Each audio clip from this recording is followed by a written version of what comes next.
하나님께서 말씀하신 진리들을 책을 통해 만나보시도록 지난 세기 전 세계 그리스도인들에게 광범위하게 영향을 끼친 저술가이며 성경 연구가이고 사역자였던 워치만니 책을 읽어드립니다.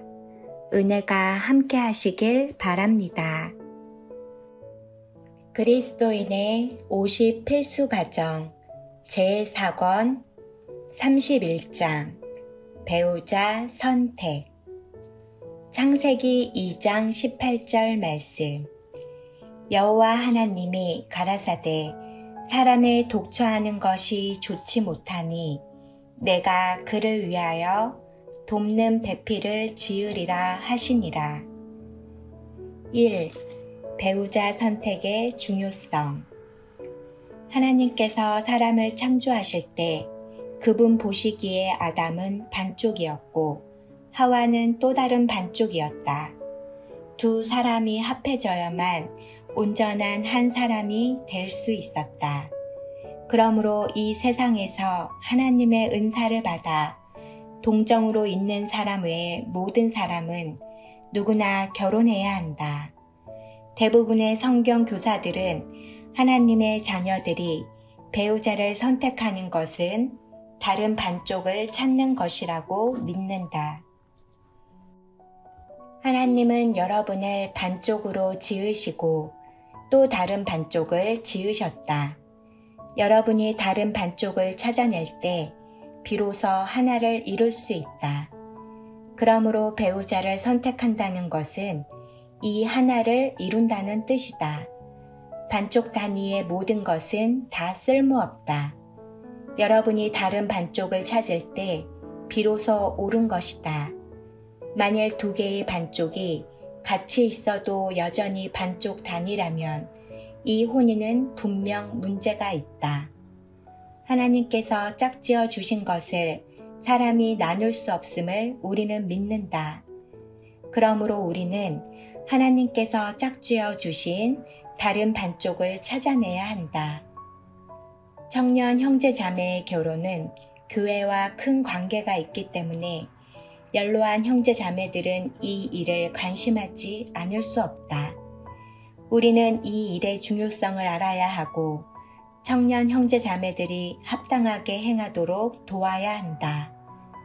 만일 청년 형제 자매들이 혼인에 있어서 고등기를 가지 못하여 문제가 생긴다면 장래 그들의 가정 문제는 교회 문제가 되므로 우리의 부담은 무거워진다. 나는 청년 형제 자매들이 혼인에 대하여 하나님 앞에서 마음을 열고 어떤 선입견 없이 침착하게 다루기 바란다. 이것을 객관적으로 다루어야지 주관적으로 다루어서는 안 된다. 왜냐하면 사람이 주관적으로 다룰 때 마음과 머리에 열이 나서 많은 면이 보이지 않게 되고 분명히 볼 수도 없게 되기 때문이다. 모든 것을 침착하게 객관적으로 하나님 앞에 가져가서 철저히 고려해 보아야 한다. 결코 감정의 충동이나 지나친 열렬함으로 급히 뛰어들지 말라. 그리스도인은 혼인에 대하여 그 안에 뛰어들 수는 있어도 뛰쳐나올 수는 없다는 것을 알아야 한다. 세상 사람들은 그 안에 뛰어들기도 하고 뛰쳐나오기도 한다. 그러나 우리는 결코 뛰쳐나올 수 없다. 그러므로 뛰어들기 전에 유심히 고려해야 한다. 이제 혼인의 기본 요소들을 언급하겠다.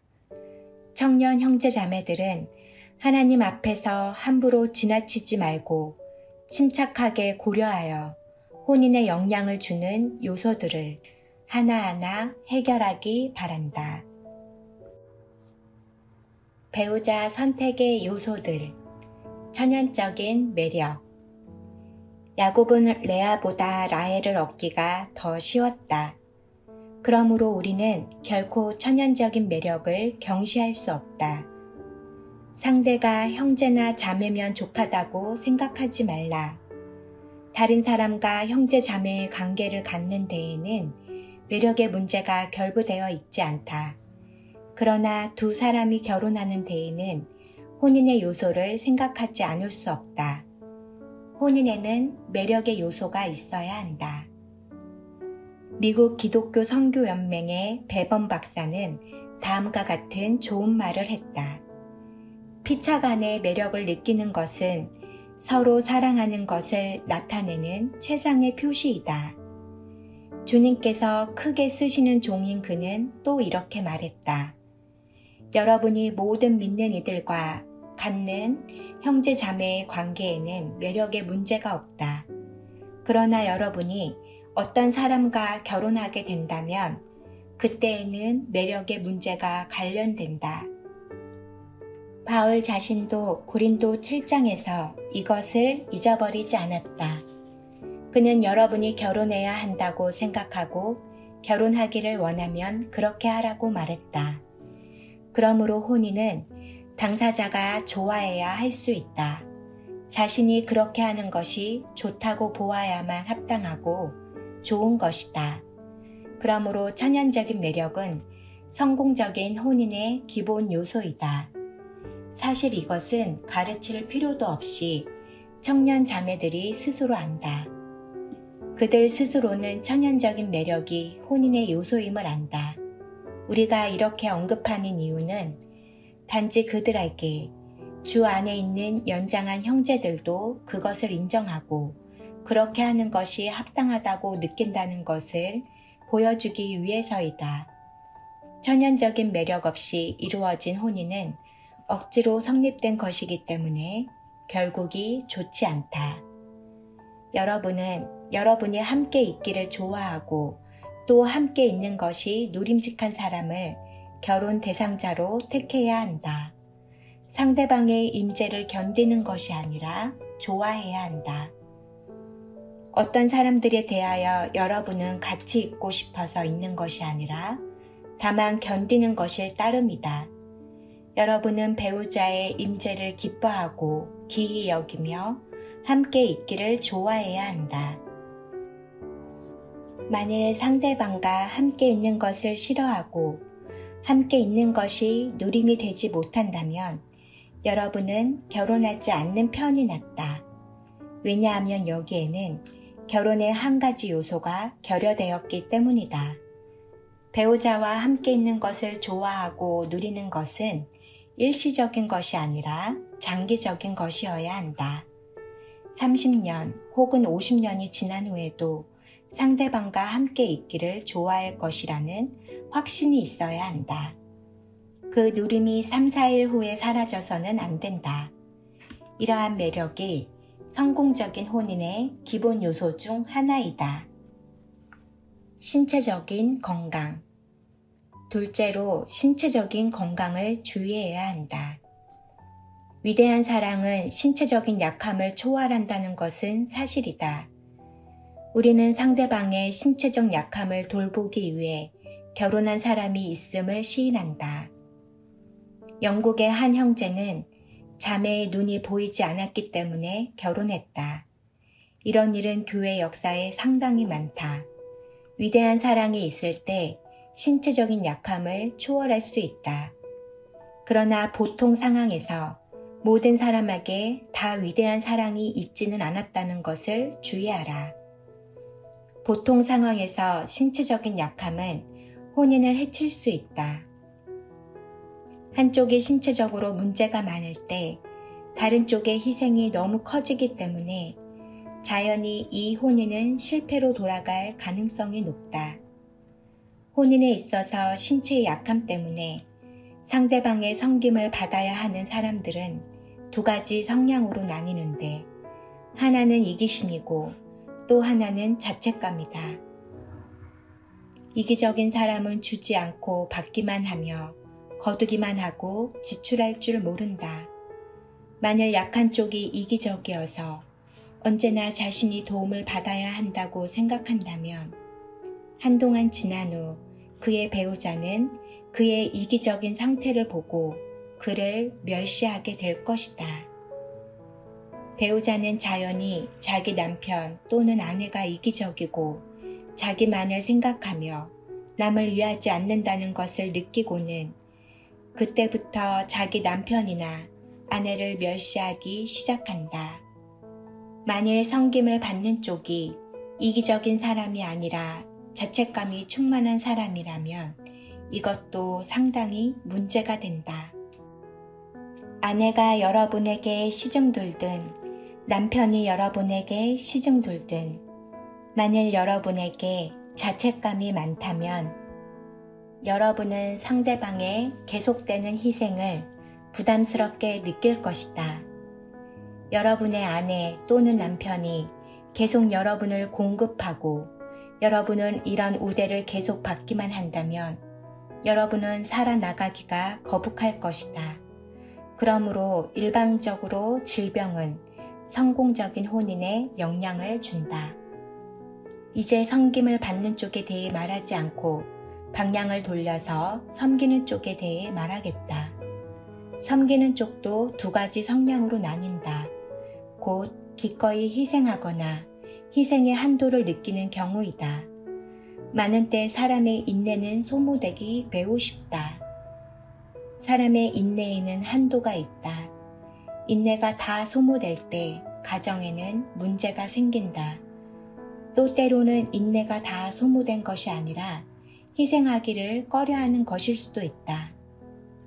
만일 섬김을 받는 쪽이 이기적인 사람이라면 여러분은 그를 멸시하게 되고 자책감이 많은 사람이라면 그에게 빚진 느낌을 더해주게 된다.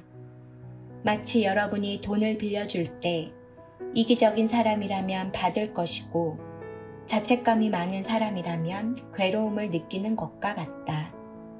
그러므로 나는 여러분에게 신체적인 결함이 결코 극복할 수 없는 문제는 아니지만 조만간 가정생활에서 큰 문제가 될 수 있다는 것을 지적하고 싶다. 신체적인 결함이 결혼할 당시에는 큰 문제가 되지는 않지만 결혼한 후에는 문제가 될 수 있다. 나는 심한 병을 앓은 한 형제를 알고 있다. 그의 병 때문에 그의 자매는 결국 가정을 꾸려 나가기 위해 일을 해야 했다. 자매는 낮에는 나가서 일하고 밤에는 집에 돌아와 집안일을 했다. 이런 상태는 한동안 지속될 수 있을 뿐 너무 긴 기간 동안 지속될 수는 없다. 자매는 한 달이나 두 달쯤 지속할 수는 있어도 계속 지탱할 수는 없다. 일반적인 경우에는 누구도 지나치게 무거운 짐을 짊어질 수 없다. 그러므로 나는 성공적인 혼인이 서로의 건강 상태가 비슷해야 가능하다고 믿는다. 어느 한쪽에 심한 병이 있어서는 안 된다. 그렇지 않으면 특별한 시험이 닥칠 때 이겨내기가 쉽지 않고 견디기 어려울 것이다. 그러므로 혼인에 있어서 상대방의 신체적인 건강을 주의해야 한다. 유전의 문제. 혼인은 멀리 내다봐야 하기 때문에 유전의 문제를 주의하지 않을 수 없다. 배우자 개인의 건강을 주의하되 그의 조상들의 건강도 주의해야 한다. 유전은 의학적인 문제일 뿐 아니라 성경적인 문제이기도 하다. 율법은 하나님께서 질투하시는 분이라고 말한다. 하나님은 그분을 미워하는 사람에게 그의 죄를 3, 4대까지 갚으신다. 또한 하나님을 사랑하고 그분의 말씀을 청종하는 사람에게 그분은 천대에 이르기까지 인자를 베푸신다. 많은 사람들이 젊었을 때 방탕한 행위와 불법적인 행위를 갖게 되는 이유는 그들의 아버지나 조부가 선대에 광풍을 쫓듯 씨를 뿌렸기 때문이다. 성경은 광풍을 쫓아 씨를 뿌리는 사람은 제멋대로 행하는 사람이라고 말한다. 이런 사람도 언젠가는 용서를 받고 구원을 얻어 새 생명을 얻을 수 있다. 그러나 어떤 사람은 구원 얻을 자격만 있을 뿐 결혼할 자격이 없음을 기억하라. 주님께서 이런 사람이 범한 죄들을 용서하시고 그의 행위를 용서하시며 그를 구원하실 수 있지만 결혼하여 낳은 그의 자녀가 구원받기란 쉽지 않다. 그는 악한 씨를 유전시킬 수는 있어도 그의 거듭남을 전해줄 수는 없다. 그는 단지 죄의 씨를 심을 수 있을 뿐 자녀가 거듭나도록 하나님의 생명을 유전시켜 줄 수 없다. 많은 경우 이런 사람의 다음 세대는 극심한 죄를 범하고 규범이 없이 행하여 부모에게 고통만 가져다 준다. 나는 각 결혼했을 때의 여러분의 상태를 말하는 것이 아니라 결혼 후의 삶이 자녀 때문에 큰 어려움을 당한다는 것을 말하는 것이다. 아마 어떤 사람은 영적인 사람에게 어떻게 그런 자녀가 있을 수 있느냐고 말할 것이다. 때로 여러분은 어떤 자매가 어째서 그렇게 제멋대로 행하는 자녀를 낳았느냐고 물을 것이다. 2, 3대가 조상의 뿌린 악한 씨의 영향을 받는 것이 유전의 유림을 기억하라. 강풍 중에 뿌린 씨는 태풍 중에 거두게 된다. 여러분이 심은 씨를 후대가 거두게 된다. 이런 씨 뿌림은 한면으로 교회에 회개하기 어려운 많은 죄인들을 마련해주고 또 한면으로는 가정에서 여러분과 완전히 상반된 자녀를 낳게 한다. 그러면 유전에 문제가 있는 사람이 이미 결혼했다면 어떻게 해야 하는가? 그는 하나님의 다스리는 손에서 벗어나도록 하나님의 긍휼을 구하기를 배워야 한다. 이것은 하나님의 징계의 손길과 안배에 관련된 문제이다. 그러므로 하나님의 징계의 손이 지나가고 그 결과를 피할 수 있기를 기도해야 한다. 그러므로 젊은 형제 자매들은 여기서 주의 깊게 상대방의 가정의 유전이 무엇인지를 보아야 한다. 왜냐하면 이것은 남은 생애와 큰 관계가 있기 때문이다. 가정 상황. 우리는 반드시 상대방의 가정이 어떤지를 주의해야 한다. 여자를 얻는 것은 그녀만 얻을 뿐 그녀의 가정을 얻는 것이 아니라는 외국 속담이 있다. 그러나 이것은 불가능한 일임을 기억하라. 한 여자가 시집갈 때에는 온 가족도 그녀를 쫓아 함께 간다. 일단 사람이 결혼하면 남편의 가족과 아내의 가족도 다 따라온다. 왜 그런가? 곧 그 사람이 자기 식구를 어느 정도는 닮았기 때문이다. 상대방 가정의 도덕적인 수준이 어떤지, 고상한 사상이 있는지, 일에 대한 그 가정의 관점은 어떠한지, 엄격한 표준이 있는지, 그 집안 식구들의 여자에 대한 남자의 태도와 남자에 대한 여자의 태도가 어떤지를 알아보기만 해도 장래 여러분의 가정이 어떻게 될 것인가를 알 수 있다.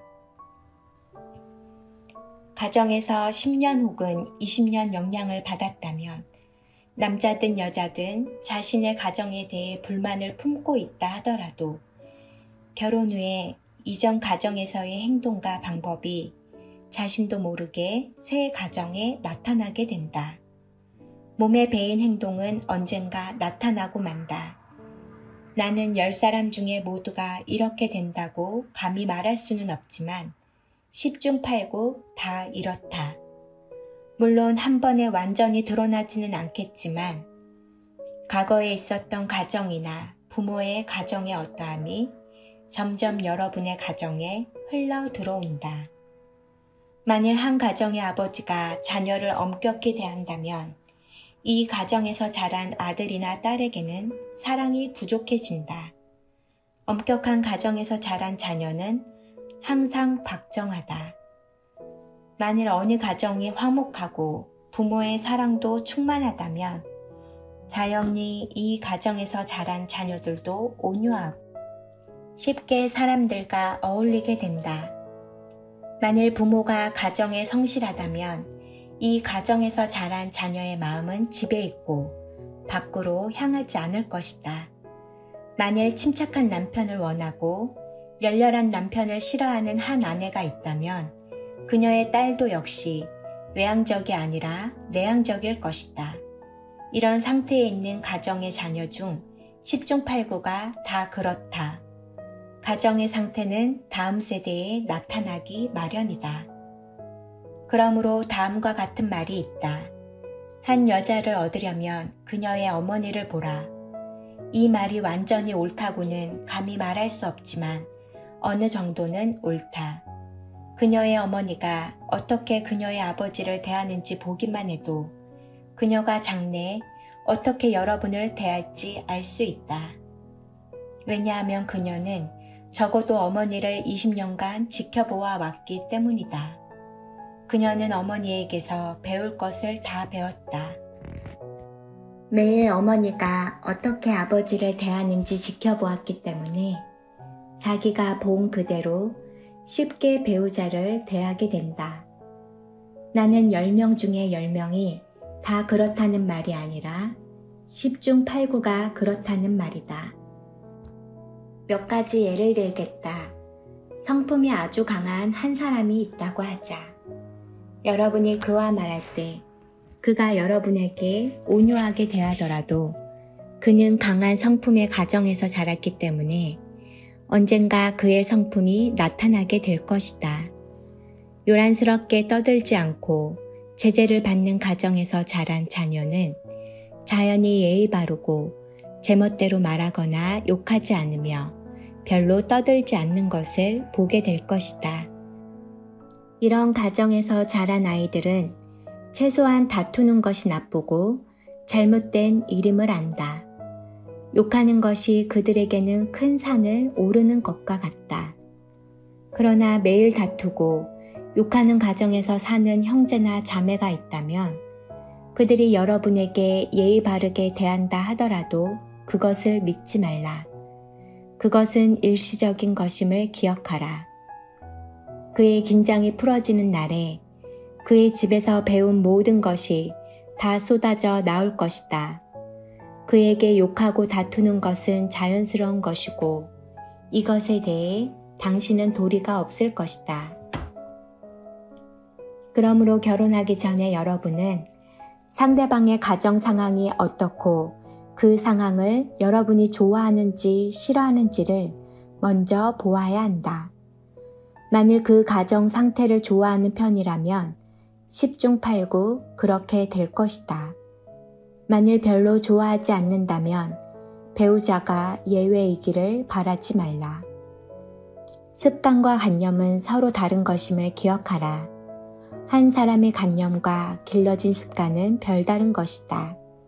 사람의 습관을 고치기란 쉽지 않기 때문에 다투고 욕하는 가정에 있는 사람은 언젠가는 다투고 욕하게 된다. 여러분이 한 자매를 얻는 것은 그녀의 일가도 더불어 얻는 것임을 보아야 한다. 한 형제에게 시집가는 것은 그의 일가에 시집가는 것이다. 그러므로 상대방의 가정을 반드시 자세히 살펴보아야 한다. 연령에 관하여 말하자면 일반적으로 말해서 여자가 남자보다 조숙하고 또한 남자보다 조세한다. 그러므로 결혼할 경우 일반적으로 남자의 나이가 여자보다 대6살 위인 것이 합당하고 7, 8세 더 많은 것도 합당하다.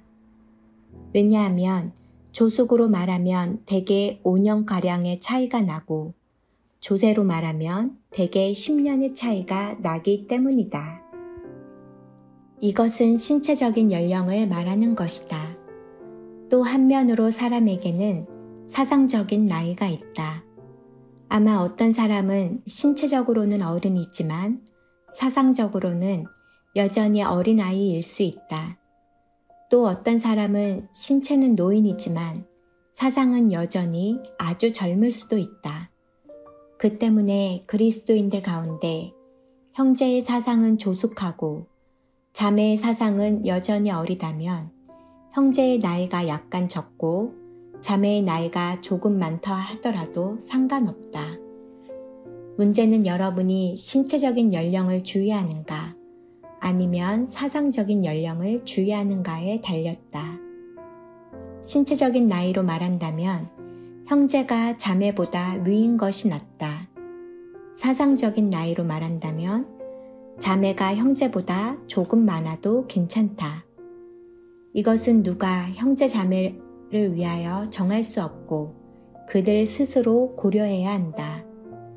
어떤 사람은 신체적인 면을 주의하고 어떤 사람은 사상적인 면을 주의한다. 그러므로 나이에 있어서는 일정한 규정이 없다. 성품이 서로 의지할 만하고 취미가 서로 비슷해야 함.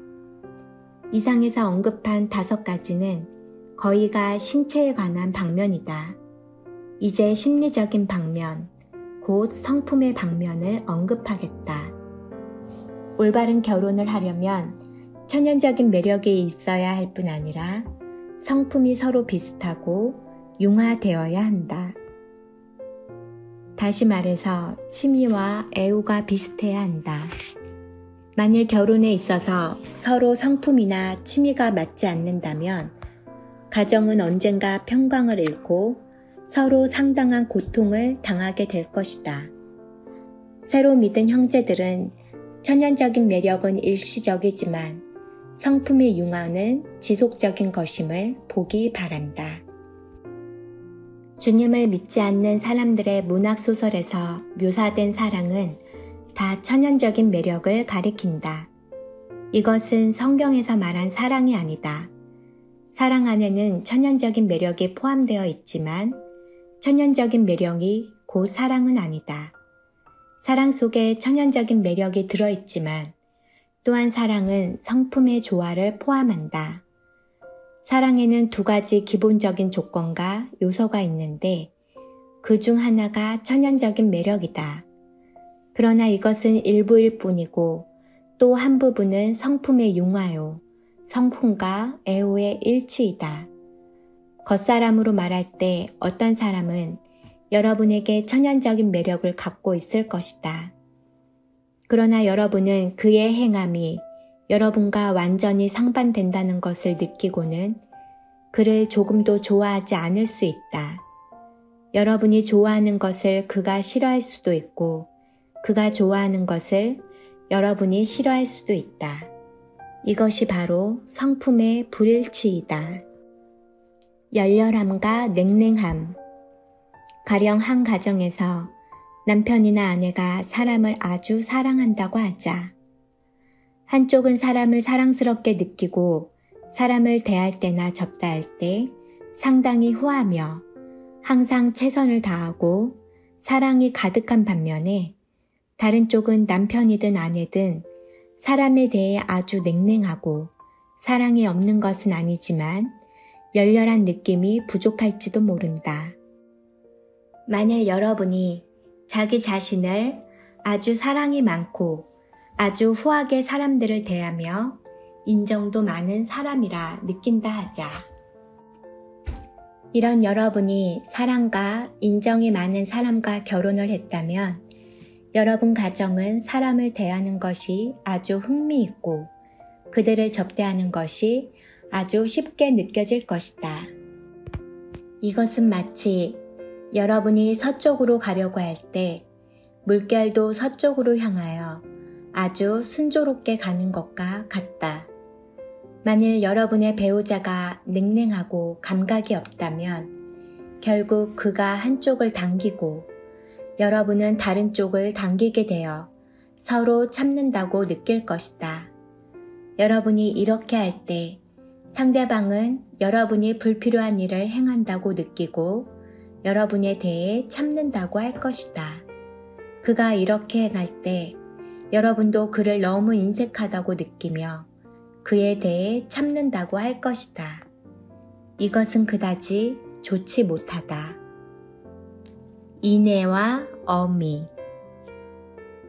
어떤 사람은 사랑이 있을 뿐 아니라 인자하다. 이 뜻은 남을 해하기를 싫어하고 득제하지 않으려 하며 항상 남을 배려해주고 위한다는 것이다. 만일 이런 사람이 택한 남편이나 아내도 인자하여 남을 생각해주고 유하며 남의 체면을 생각하고 남을 드러내지 않으며 남에게 어려움을 주지 않기를 좋아한다면 항상 기쁠 것이다. 여러분이 한쪽으로 가려는데 물결이 여러분을 돕는 것처럼 여러분은 이 생활을 쉽다고 느끼게 된다. 그러나 만일 상대방이 여러분과 전혀 다르게 다른 쪽으로 향하여 사람에 대해 가혹하고 사물에 대해 엄격하다면 여러분은 결혼이 어렵다고 느낄 것이다. 때로 어떤 사람은 사람에게뿐 아니라 개나 고양이에게도 인자하게 대한다. 만일 이 사람이 날마다 개나 고양이를 때리는 사람을 만난다면 문제가 생긴다. 어떤 사람은 사람에게뿐 아니라 물건에 대하여도 인자하다. 그런가 하면 어떤 사람은 개나 고양이는 말할 것도 없고 사람조차도 사랑하지 않는다. 여러분은 성품이 다른 두 사람이 함께 생활하는 것이 얼마나 어려운지를 보았는가? 한 사람은 한쪽을 붙잡고 다른 사람은 다른 쪽을 붙잡게 되어 상당히 어려워진다. 관대함과 인색함. 어떤 사람은 아주 관대하고 무엇이든지 아까워하지 않는다. 형제 자매가 찾아올 때 집안에 무엇이 있든지 다 내놓는다. 그러나 이런 사람이 누가 자기 집에 와서 밥 한 끼를 먹으면 바닥날까 마음 아파하는 남편이나 아내를 얻는다면 그는 상당히 어려움을 당하게 될 것이다. 이것은 도덕적인 문제가 아니라 성품의 문제이다. 성품에 있어서 어떤 사람은 남에게 밥 한 끼 준 것에 대해 괴로움을 느낀다. 혹은 손님이 올 때 좋은 것을 내놓지 않고 나쁜 것만 내놓는다. 이것은 분명 성품의 문제이지 도덕적인 문제가 아니다. 이것은 두 사람이 서로 다른 쪽으로 당기는 것이다. 그러므로 여러분이 결혼할 때 여러분과 상대방이 무엇이든지 남에게 주기를 좋아한다면 여러분은 물결 따라가는 것처럼 즐거울 것이다.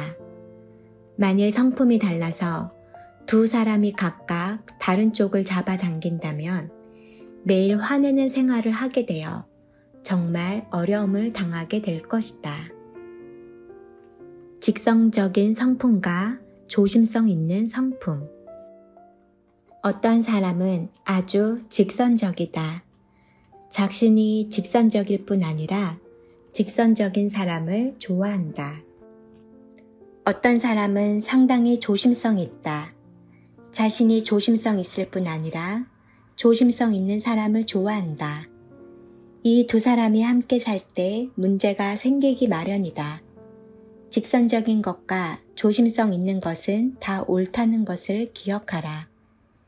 이것은 도덕적인 문제가 아니라 성품의 문제이다. 범사에 조심성 있고 소리내지 않으며 모든 일을 마음에 감추어 놓는 사람과 무엇에든지 솔직하고 다 말해내는 두 사람이 있다면 조심성 있는 사람은 직선적인 사람을 비평하지 말고 직선적인 사람은 조심성 있는 사람을 비평하지 말라. 둘 다 아름답다. 이것은 도덕적인 문제가 아니라 확실히 성품의 문제이다. 한 사람은 직선적이고 다른 사람은 조심성 있다. 직선적인 사람은 여기에 너무 질질 끄는 사람이 있다고 느끼지만 조심성 있는 사람은 여기에 너무 빠른 사람이 있다고 생각한다. 그러나 만일 직선적인 사람이 직선적인 사람을 만난다면 이 두 사람은 아주 순조롭게 걷게 될 것이다. 만일 조심성 있는 사람이 조심성 있는 사람을 만난다면 이 둘도 아주 순조로울 것이다.